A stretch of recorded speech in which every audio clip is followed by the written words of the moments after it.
শরীরে হঠাৎ আঘাত লাগলে অনেক সময় বরফ চেপে ধরা হয়, আবার কিছু ব্যথায় গরম সেক দেওয়ার পরামর্শ দেওয়া হয়। ব্যথা কমাতে ঠান্ডা ও গরম দুটো পদ্ধতি কার্যকর হতে পারে। বাড়িতেই সহজে বরফ বা গরম সেক ব্যবহার করে উপশম পাওয়া সম্ভব, তবে কখন কোনটি ব্যবহার করতে হবে তা জানা জরুরি। আসুন জেনে নিই ব্যথার ধরন অনুযায়ী কখন গরম সেক অথবা বরফ ব্যবহার করবেন। হঠাৎ আঘাত পেলে যা করা উচিত।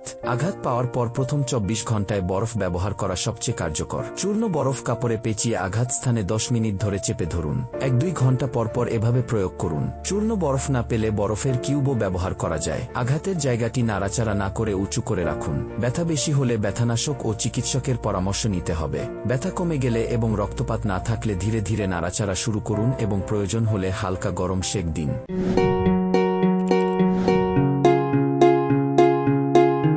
দীর্ঘমেয়াদী ব্যথা উপশমে যা করবেন। দীর্ঘদিনের বা মাঝে মাঝে বেড়ে যাওয়া ব্যথায় গরম সেক উপকারী, যেমন ঘাড়, কোমর বা হাঁটুর ব্যথায়। প্রতিদিন 15 মিনিট করে 2 বার গরম সেক দেওয়া যায়, তবে খুব গরম নয়, ত্বকে যেন অস্বস্তি না হয়। সরাসরি তাপ নয়, গরম ব্যাগের উপর কাপড় দিয়ে সেক দিন। উষ্ণতার জন্য হট ওয়াটার ব্যাগ বহুল জনপ্রিয় এক অনুষঙ্গ। হট ওয়াটার ব্যাগের প্লাস্টিক বা রাবারের আবরণের বাইরে আলাদা একটি কাপড়ের কভার রাখা জরুরি। এছাড়া বৈদ্যুতিক উপায়ে উষ্ণতা গ্রহণের বিশেষ অনুষঙ্গ কিনতে পাওয়া যায়। বৈদ্যুতিক অনুষঙ্গ ব্যবহারের আগে বিধিনিষেধ খুব ভালোভাবে জেনে নিন। ঘাড়ে ব্যথা হলে গরম পানিতে ডুবিয়ে উষ্ণ করে নেওয়া একটা তোয়ালে ঘাড়ে পেঁচিয়ে রাখলে উপকার পাবেন। দীর্ঘমেয়াদী ব্যথা উপশমে ব্যায়ামের পরামর্শ দেওয়া হয়। এক্ষেত্রে ব্যায়ামের আগে গরম সেক দেওয়ার কাজটি করতে হয়। ব্যায়ামের পর যদি ব্যথা একটু বাড়ে, তখন বরফের সেক দিতে পারেন।